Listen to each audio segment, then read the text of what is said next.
เหือใบสีแดงจุดเด่นใหม่ของอ่าวฮาล่องสาธารณรัฐสังคมนิยมเวียดนามท่านกำลังรับชมภาพของเหือใบสีแดงสดใสนั่นคือผลิตภัณฑ์ท่องเที่ยวใหม่ของอ่าวฮาล่องแขวงกวางหนิงประเทศเวียดนามอ่าวฮาล่องเป็นความภาคภูมิใจของเวียดนามที่ได้รับการยกย่องขึ้นเป็นมรดกมหัศจรรย์ธรรมชาติใหม่ของโลกและมรดกธรณีวิทยาสากล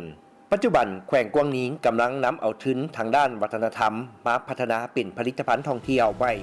เพื่อยกระดับให้ฮาล่องกลายเป็นจุดหมายปลายทางการท่องเที่ยวสนามของภาคพื้นและของโลกเหือ3 ใบเคยเป็นภาพคุ้นตาของชาวประมงอ่าวฮาล่องในอดีตได้รับการฟื้นฟูขึ้นมาอีกครั้ง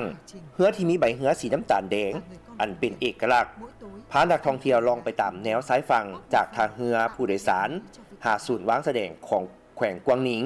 การเดินทางที่ซ่าๆท่ามกลางอ่าวเปิดโอกาสให้นักท่องเที่ยวได้สัมผัสวิถีชีวิตและวัฒนธรรมของดินแดนมรดกในมุมมองใหม่เท่าเรืองกวักหุงประชาชนเมืองหาล่องให้สัมภาษณ์ว่า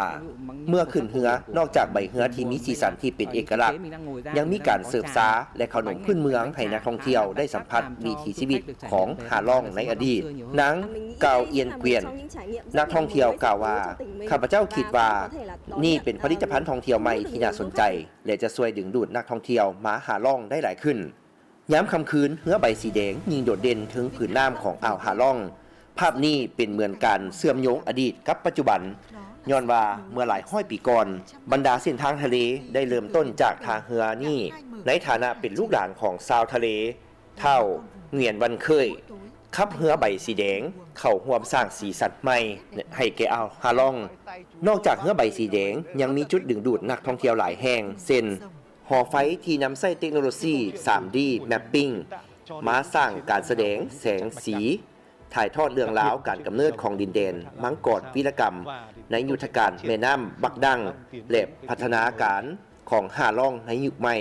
ผลิตภัณฑ์ท่องเที่ยวใหม่เหล่านี้บ่เพียงแต่เป็นการสร้างประสบการณ์ใหม่ให้แก่ผู้มาเยี่ยมยามแต่ยังช่วยให้ผู้คนเข้าใจ